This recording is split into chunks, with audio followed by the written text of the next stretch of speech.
Hello everyone. So in last lecture हमने आपका transcription जो यूकैरियोट्स में था उसके बारे में हमने स्टडी किया था कि डिफरेंट जो आरएनए पॉलीमरेज होते हैं, जैसे वन क्या बनाता है, टू क्या बनाता है, आपका थ्री क्या बनाता है। और आरएनए पॉलीमरेज टू को हमने थोड़ा सा डिटेल में पढ़ा था। एंड हमने अलग अलग ट्रांसक्रिप्शन फैक्टर्स के बारे में स्टडी किया था जो कि यूकैरियोट्स में आपको ट्रांसक्रिप्शन में चाहिए होते हैं।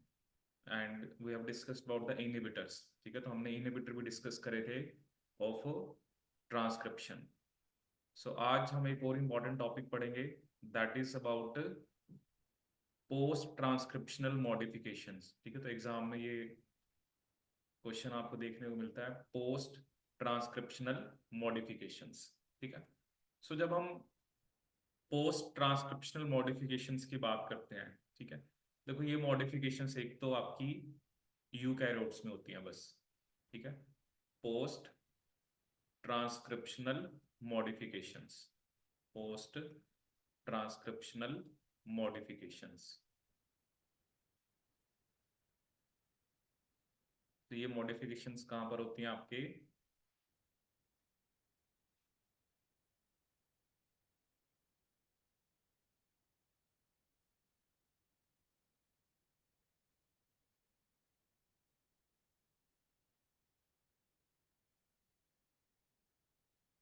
Post transcriptional modifications. सो ये मॉडिफिकेशंस कहाँ पर होती हैं आपके यूकैरियोट्स में। ठीक है, so these modification takes place in eukaryotes. So one by one हम इन मॉडिफिकेशंस के बारे में पढ़ेंगे। ठीक है, और देखते हैं इसके बारे में। सो पोस्ट ट्रांसक्रिप्शनल मॉडिफिकेशंस में one will talk about capping. Capping तो जो भी एमआरएनए बनता है आपका उसमें कैपिंग होती है। ठीक है, और कैप किसकी बनी होती है, seven methyl guanosine, seven methyl guanosine. So cap is made up of seven methyl guanosine. ठीक है, सेकंड इसमें होता है स्प्लाइसिंग। ठीक है, स्प्लाइसिंग का मतलब क्या होता है आपका, रिमूवल ऑफ इंट्रॉन्स। ठीक है, splicing means removal of introns. And third is your poly adenylation, जिसे हम क्या बोलते हैं आपका पॉली ए टेल का एडिशन, पॉली एडिनाइलेशन। ठीक है, तो कैपिंग हमारी 5' एंड पे होती है और टेलिंग हमारी कहाँ पर होती है आपकी 3' एंड। ठीक है, so first is capping, splicing and then we have tailing. तो इसमें आपकी एक पॉली ए टेल लगती है। ठीक है, तो कैपिंग कहाँ पर होती है आपकी एट 5' एंड, टेलिंग होती है 3' एंड पे। ठीक है, सो पॉलीटेल में जनरली जैसे लिखा जाता है कि 80 to 250। ठीक है, ये थोड़ा वेरिएबल हो सकता है। So this is a number कि इतने एडिनलेट रेजिड्यूज आपके ऐड होते हैं 80 to 50। ठीक है, तो पहले कैपिंग होती है, फिर स्प्लाइसिंग। ठीक है, मतलब ये ऑर्डर वैसे ही होता है कि कैपिंग होती है, फिर टेलिंग होती है, फिर स्प्लाइसिंग होती है। ठीक है, बट जैसे हम मैंने यहाँ पे लिखा है कि कैपिंग, तो ये कई जगह आपको देखने को मिलेगा कि टेलिंग स्प्लाइसिंग से पहले होती है। ठीक है, सो ये मॉडिफिकेशंस होने के बाद ही जो एमआरएनए होता है उसको हम मैच्योर कहते हैं। ठीक है, जैसे मैं एक बेसिक सा डायग्राम बनाता हूँ, क्योंकि ये सब चीजें कहाँ पर हो रही है, न्यूक्लियस के अंदर। ठीक है, ये सब कहाँ पर हो रहा है, न्यूक्लियस के अंदर। ठीक है, देखो एक डिफरेंस होता है प्रोकैरियोट्स और यूकैरियोट्स में। प्रोकैरियोट्स में क्या होता है कि जैसे ट्रांसक्रिप्शन साथ साथ चल रही है। ठीक है, तो उसमें ट्रांसलेशन भी साथ साथ स्टार्ट हो सकती है। ठीक है, जैसे ट्रांसक्रिप्शन आगे आगे, ट्रांसलेशन पीछे पीछे। ठीक है, तो ट्रांसक्रिप्शन और ट्रांसलेशन कपल्ड हो सकती हैं किसमें, बैक्टीरिया के अंदर। ठीक है, बट यूकैरियोट्स में ऐसा नहीं होता, क्योंकि यूकैरियोट्स में न्यूक्लियस अलग है और जो साइटोसोल है या आपके जो राइबोसोम्स हैं साइटोसोल के अंदर वो डिफरेंट है। ठीक है, तो there is a partition. But क्योंकि बैक्टीरिया में ऐसे कोई ऑर्गेनेलिज नहीं होती, ऐसा कुछ होता नहीं है, तो उसके अंदर ट्रांसक्रिप्शन आगे आगे चल रही है, ट्रांसलेशन आपकी पीछे पीछे चल रही है। बट यूकैरियोट्स में क्या होता है, ठीक है, जैसे मान लो मैं अगर ये न्यूक्लियस दिखाऊं। ठीक है, न्यूक्लियस में डबल मेम्ब्रेन होती है, चलो मैं वैसी बेसिक बना रहा हूँ। ठीक है, अब न्यूक्लियस में जैसे आपका डीएनए था, ठीक है, this is your DNA. So DNA से पहले क्या बनता है आपका, प्री एमआरएनए। ठीक है, डीएनए से पहले क्या बनता है आपका, प्री एमआरएनए। ठीक है, तो इसमें क्या होता है, जैसे वी हैव इंट्रॉन्स, यहाँ पर आपके क्या प्रेजेंट होते हैं, इंट्रॉन्स। ठीक है, तो जैसे ये पार्ट एक्सोन है, ये इंट्रॉन है, एक्सोन इंट्रॉन एक्सोन इंट्रॉन। ठीक है, तो जैसे ये पार्ट ई है, इसको एक्सोन, आई इंट्रॉन, फिर एक्सोन, फिर इंट्रॉन। ठीक है, एक्सोन होता है जो कोडिंग होता है। ठीक है, एक्सोन। और आई जो है यहाँ पर मैंने क्या देखा, intron which is non coding. Exon is coding, intron is non coding. ठीक है, सो ये क्या बन गया आपका, प्री एमआरएनए। ये क्या बन गया आपका, प्री एमआरएनए। देखो इसमें सबसे पहले होती है capping.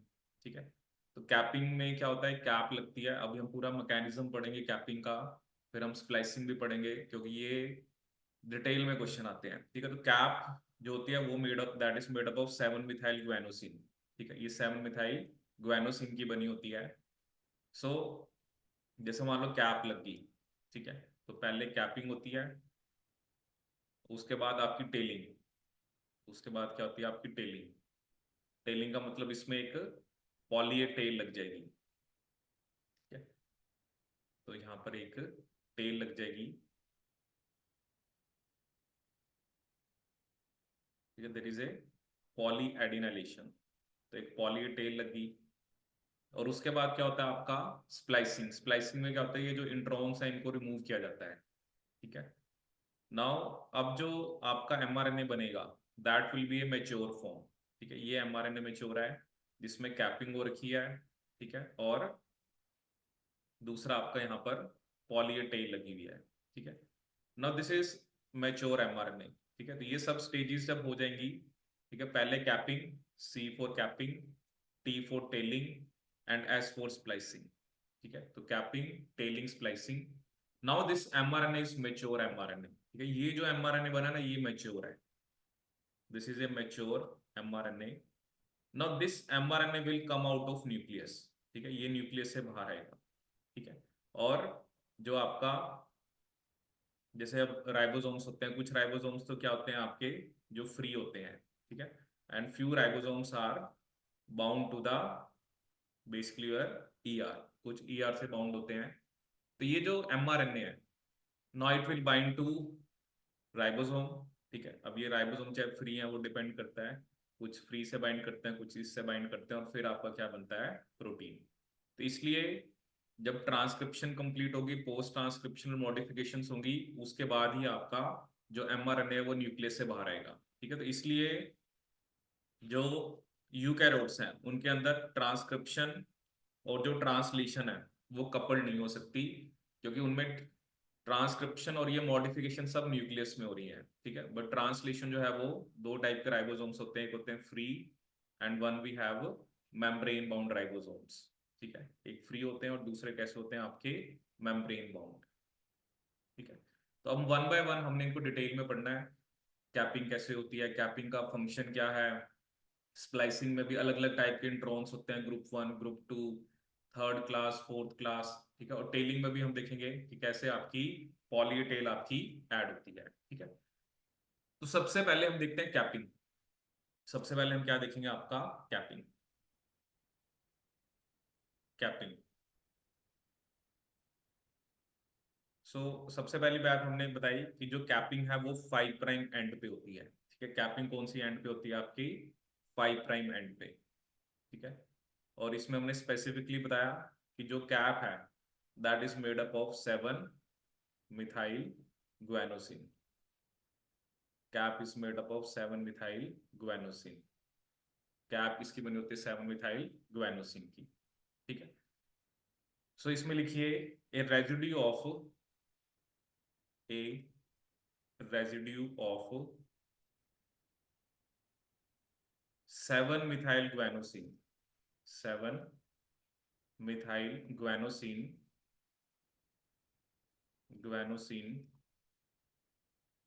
linked to the, linked to the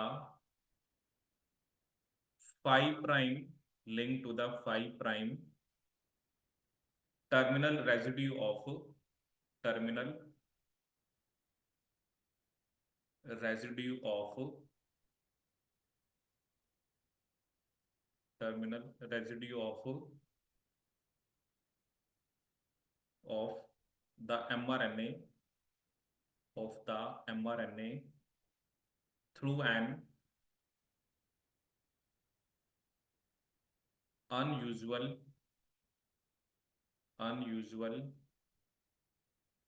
5 prime 5 prime triphosphate linkage 5 prime 5 prime triphosphate linkage. ठीक है, तो वो कैसे लिंक होते हैं आपके 5 प्राइम ट्राइफॉस्फेट लिंकेज। ठीक है, a residue of 7 methyl guanosine linked to the 5 prime terminal residue of mRNA through an unusual 5 prime triphosphate linkage. ठीक है, तो इसमें जो कैप है, अब देखते हैं कि अब ये लिंकेज का मेन मोटिव क्या होता है, क्योंकि इस लिंकेज को ब्रेक करने वाला कोई एंजाइम नहीं होता। ठीक है, तो ये खास बात है। नॉर्मली न्यूक्लियोटाइड्स के बीच में 3 प्राइम 5 प्राइम फॉस्फोडाइस्टर बॉन्ड होता है, बट यहाँ पर 5 प्राइम ट्राइफॉस्फेट लिंकेज है। ठीक है, तो अब देखते हैं इसका क्या फंक्शन है। जो 5 प्राइम कैप है, the 5 prime cap helps in protecting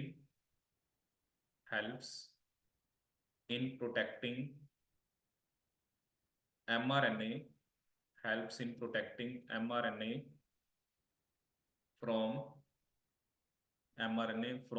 ribonucleases ठीक है, 5 प्राइम कैप इसमें हेल्प करती है mRNA को प्रोटेक्ट करने में राइबोन्यूक्लियसेस से। ठीक है, ताकि इसको डिग्रेड करने वाले एंजाइम, जैसे होता है ना mRNA, उसको डिग्रेडेशन हमने नहीं करानी, क्योंकि उससे तो अभी हमने प्रोटीन बनवाना है। तो 5 प्राइम कैप का काम होता है एक तो प्रोटेक्शन का। ठीक है, दूसरा ये ट्रांसपोर्ट में भी हेल्प करता है, transport of mRNA out of nucleus, क्योंकि आपने mRNA को न्यूक्लियस से बाहर लेके जाना है, तो ट्रांसपोर्ट ऑफ mRNA में भी हेल्प करता है। And next is the cap also binds to the cap also binds to the cap also binds to a specific cap binding complex of proteins, cap binding complex of proteins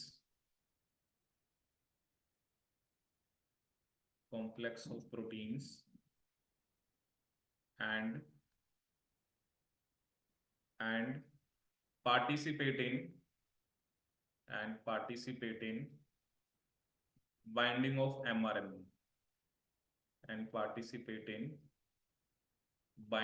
mRNA to the ribosome, binding of the mRNA to the ribosome to initiate translation,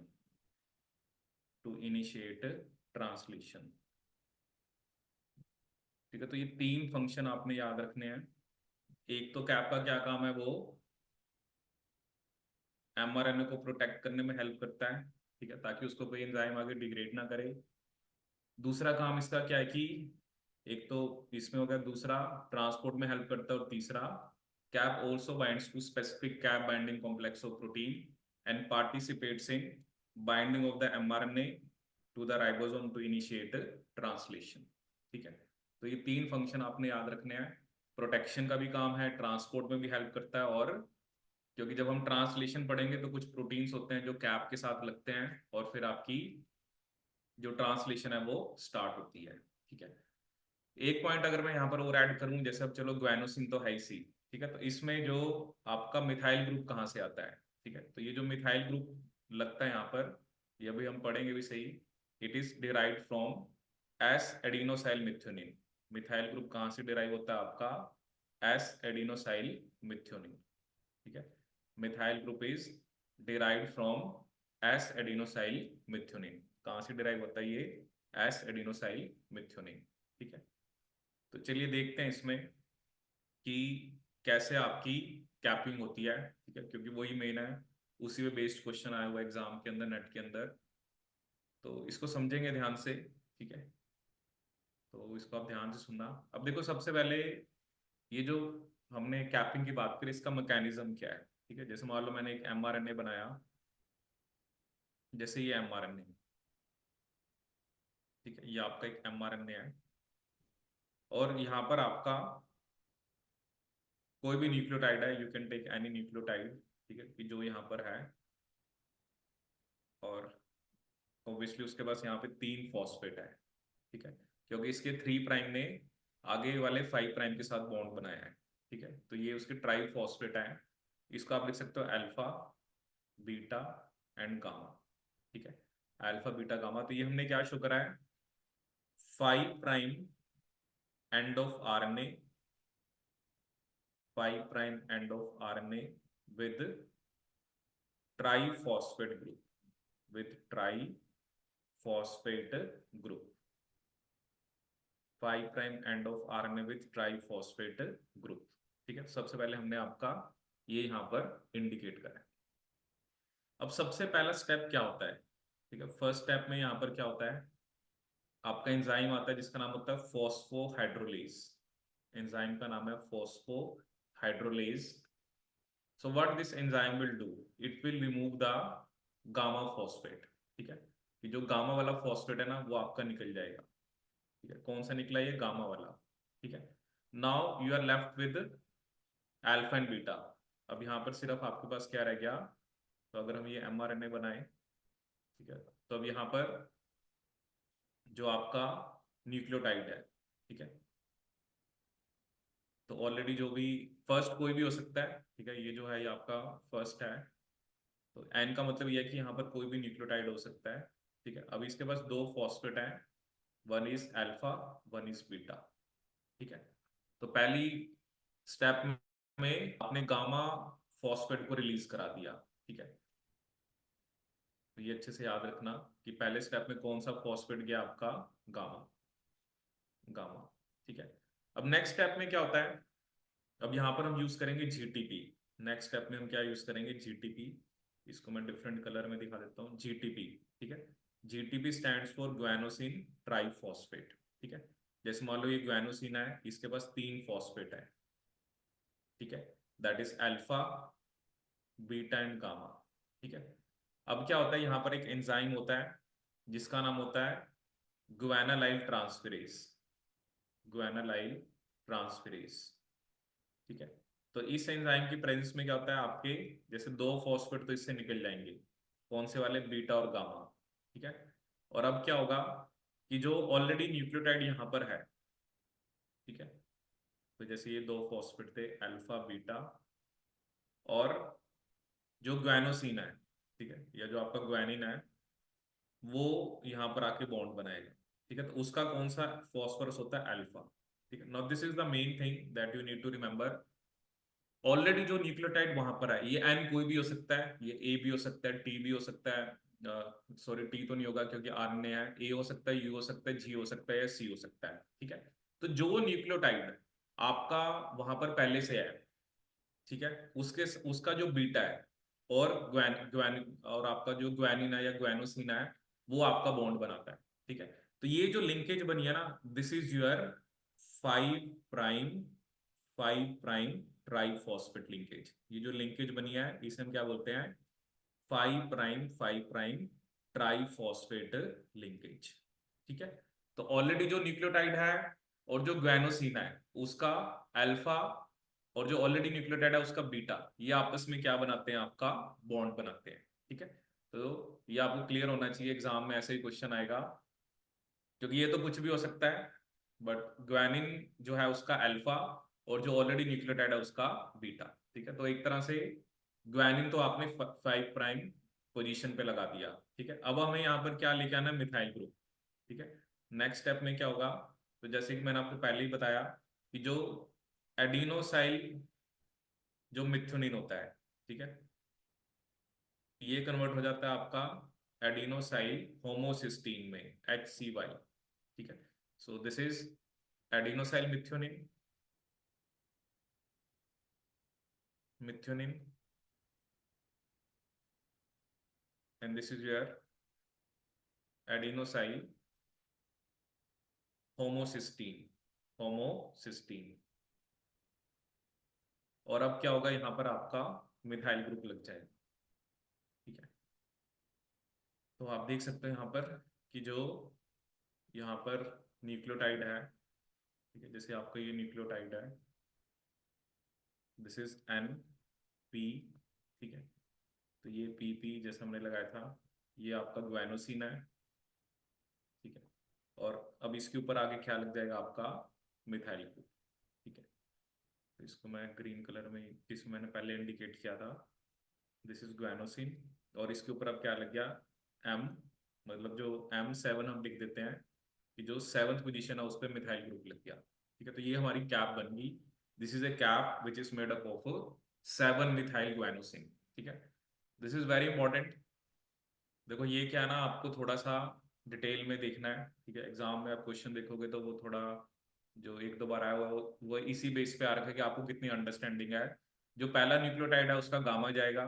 ठीक है, जो पहला nucleotide है उसका gamma phosphate निकल जाएगा। फिर अब जो ग्वानोसिन है उसका अल्फा, ठीक है, और जो ऑलरेडी न्यूक्लियोटाइड है, ठीक है, उसका बीटा आपस में 5' ट्राइफॉस्फेट लिंकेज बनाएंगे। और आप यहाँ पर देख सकते हो कि दिस इज योर कैप, तो यहाँ पर आपकी कैप बन गई। तो cap is made up of 7 methyl guanosine. Cap किसकी बनी होती है, आपकी 7 मिथाइल ग्वानोसिन की। ठीक है, so this is your capping. ये हमने कंप्लीट किया आपका कैपिंग। हाँ जी, इसमें कुछ डाउट है तो पूछ सकते हैं आप कैपिंग के बारे में।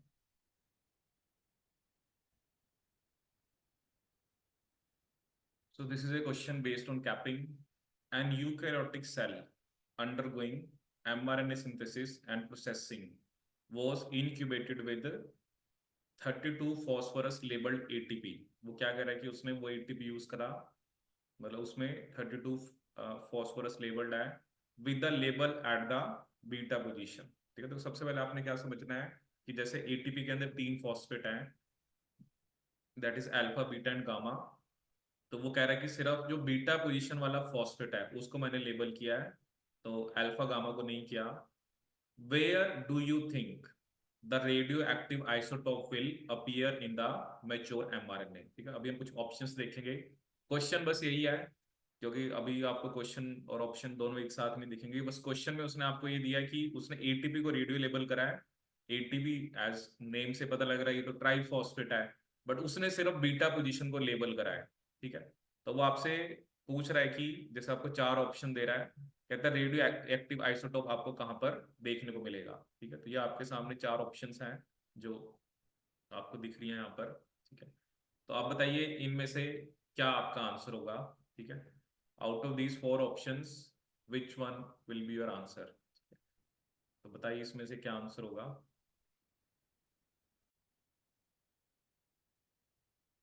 ठीक है, चलिए समझते हैं इस क्वेश्चन को कि जो मैंने आपको क्वेश्चन दिया था कि 32 जो फॉस्फोरस लेबल्ड एटीपी है, और एटीपी को आपने बीटा पोजीशन पे लेबल किया है। ठीक है, देखो पहले आप इसी को समझो जो भी हमने पढ़ा कि जो आपने एमआरएनए बनाया। ठीक है, जैसे अभी हमने एमआरएनए ये बनाया था आपका।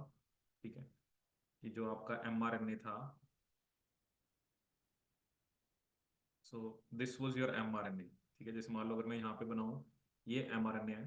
ठीक है, आपने क्या दिखाया था यहाँ पर जो न्यूक्लियोटाइड है, ठीक है, जो भी पहला न्यूक्लियोटाइड होगा उसका बीटा, और जो ग्वानोसिन है उसका अल्फा आपस में बॉन्ड बनाएंगे। ठीक है, तो पहले आपको ये क्लियर होना चाहिए। एक्चुअली क्या होता है, ये जो बीच में जितने भी न्यूक्लियोटाइड होते हैं ना, जैसे ए के साथ जी ने बना रखा है या आगे यू होगा, जो भी है, क्योंकि ये कौन सा बॉन्ड होता है, 3' 5' फॉस्फोडाइस्टर लिंकेज। ठीक है, तो ये जो फॉस्फेट होते हैं ना ये अल्फा होते हैं। ठीक है, क्योंकि ट्राई फॉस्फेट का बीटा गामा निकल जाता है। ठीक है, तो बेसिकली इसमें क्या ना, आपने क्या ध्यान रखना है कि सिर्फ एक्चुअली क्या होता है कि क्योंकि कोई भी ट्राई फॉस्फेट है उसका बीटा गामा तो निकल जाएगा। जो पहला न्यूक्लियोटाइड है ना, सिर्फ जो पहला न्यूक्लियोटाइड है उसका ही बीटा पूरे के पूरे सीक्वेंस में होता है। ठीक है, ये जितने अभी ये सारे अल्फा हैं, जो पहला है जो ग्वानोसिन है उसका भी अल्फा है। लेकिन ये जो न्यूक्लियोटाइड है जो फर्स्ट है एमआरएनए का, इसमें इसी का सिर्फ बीटा होता है। ठीक है, अब देखो वो क्या ऑप्शंस दे रहा है आपको। पहली ऑप्शन उसने दी 32 phosphorus will not appear in mature mRNA under any circumstances because beta and gamma phosphates are released during transcription। ठीक है, तो नॉर्मली तो मैंने आपको बताया इसी कि बीटा गामा निकल जाते हैं। ठीक है, अब कई बच्चे इसको ठीक मान लेंगे। ठीक है, अब वो कह रहा है कि phosphate groups of the phosphodiester backbone of the mRNA will be uniformly labelled as only alpha phosphate. ठीक है, ये जो भी फॉस्फोडाइस्टर बैकबोन होते हैं ये सारे अल्फा ही होते हैं, जो मैंने आपको पहले बताया। थर्ड स्टेटमेंट वो क्या दे रहा है, 32 phosphorus will appear at the 5 prime end of mRNA if only it has A as the first nucleotide। ठीक है, अब ये स्टेटमेंट यहाँ पे सही है। देखो मैंने यहाँ पर जो क्वेश्चन है, क्वेश्चन में उसने क्या कहा था, आपके पास जो एटीपी है, एटीपी मतलब जो एडिनोसिन ट्राइफॉस्फेट है, उसके आपने बीटा को लेबल करा है। ठीक है, देखो अगर ए पहला न्यूक्लियोटाइड होगा, क्योंकि और किसी अगर जो ए बीच में आएंगे ना उसमें तो अल्फा ही होगा, लेकिन अगर आपका फर्स्ट ए है, अगर जो एमआरएनए, क्योंकि वो हमें पता नहीं है अभी, कुछ भी हो सकता है, बट उसने क्या लिखा है 32 फॉस्फोरस, क्योंकि 32 फॉस्फोरस सिर्फ आपने बीटा पोजीशन को करा है। That will appear at the 5 prime end of mRNA if only it has a as the first nucleotide. तो ये स्टेटमेंट बिल्कुल आपकी सही है। ठीक है, नेक्स्ट वो कह रहा है कि no 32 phosphorus will appear in the mature mRNA because the 5 prime terminal phosphate of A will be further removed during the capping process। ऐसा नहीं है, जो पहला होता है वो पहला ही रहेगा, तो वो रिमूव नहीं होता। ठीक है, तो इसका आंसर आपका थर्ड है। तो इसका आंसर क्या आपका थर्ड, क्योंकि जो पहला न्यूक्लियोटाइड आप अगर आपके पास एमआरएनए है ना, तो अगर आपसे ये पूछा जाए एमआरएनए में सिर्फ जो फर्स्ट न्यूक्लियोटाइड है, अब फर्स्ट इसमें ग्वानोसिन नहीं है, ग्वानोसिन तो बाद में लगा ना, फर्स्ट आपका ये है, ये कुछ भी हो सकता है, ए भी हो सकता है, यू भी हो सकता है, जी भी हो सकता है, सी भी हो सकता है। लेकिन उसने मुझे क्वेश्चन में क्या कहा था कि मैंने ए को ही, ए के अंदर जो बीटा पोजीशन है सिर्फ उसको रेडियो लेबल करा है। तो फर्स्ट न्यूक्लियोटाइड अगर मेरा ए होगा तभी बीटा होगा। अब बाकी कोई भी न्यूक्लियोटाइड है, जी है उसका भी अल्फा है, तो जो जो ए है उसका अल्फा तो है ही सी, और जितने बीच में न्यूक्लियोटाइड होंगे उनका सिर्फ अल्फा होगा, गामा तो किसी का होता नहीं है, और बीटा सिर्फ फर्स्ट न्यूक्लियोटाइड का होता है, क्योंकि जब 5 प्राइम आपकी ट्राइफॉस्फेट लिंकेज बनती है। ठीक है, तो इसका राइट आंसर क्या होगा आपका third, 32 phosphorus will appear at the 5 prime end of mRNA if only it has A as the first nucleotide। So this is your correct answer। ठीक है, so आपको कैपिंग की पूरी समझ होनी चाहिए तभी आप इस क्वेश्चन को कर पाओगे। ठीक है, चलो ये क्वेश्चन मैं आपको देता हूँ, आप खुद से ट्राई करना। So that is question number, I think question number 95 आप खुद से ट्राई करना। ठीक है, पहले देखो थ्योरी, क्योंकि मेन बार बार मैं आपको एक ही चीज बताता हूँ, क्योंकि थ्योरी जो है ना, जैसे मैंने अभी आपको बता दी, वैसे तो जो मैंने थ्योरी बताई थी आपको क्वेश्चन करना चाहिए था। ठीक है, बट वही है, यही गैप रहता है, क्योंकि आप ये सोचते हो कि सीधा हम क्वेश्चंस कर लें तो उससे कुछ नहीं होता है। थ्योरी जो है ना, थ्योरी की कमांड तभी बनेगी जब आप उसको बार बार रिवाइज करोगे। ठीक है, जैसे हम भी करते हैं ना, अब हमें इतना टाइम हो गया पढ़ाते हुए, चलो थ्योरी तो हमने भी पढ़ी हुई थी, जैसे मान लो मैंने ये चीज पढ़ी हुई थी पहले, बट जब मैंने क्वेश्चन देखा तो मुझे, मैं उसको अलग नजरिए से देखता हूँ। अभी तो मैं तो आपको थ्योरी भी बता रहा हूँ, क्वेश्चंस भी बता रहा हूँ, तो जब हमने पढ़ा था हमने सिर्फ थ्योरी पढ़ी थी, और थ्योरी हम मेनली पढ़ते थे। और तो अब देखते हैं कि कैसे ऐसे क्वेश्चंस आते हैं। थ्योरी वही है, थ्योरी आज से जो, अब हमने जब एमएससी की आज से 14-15 साल पहले, तब भी यही थी थ्योरी। थ्योरी में कुछ ज्यादा डिफरेंस नहीं है, नो डाउट कुछ चीजें अपडेट होती हैं, कुछ चीजें नहीं आती हैं, बट कैपिंग तो कैपिंग है आपकी। ठीक है, तो इस क्वेश्चन को आप ट्राई करना।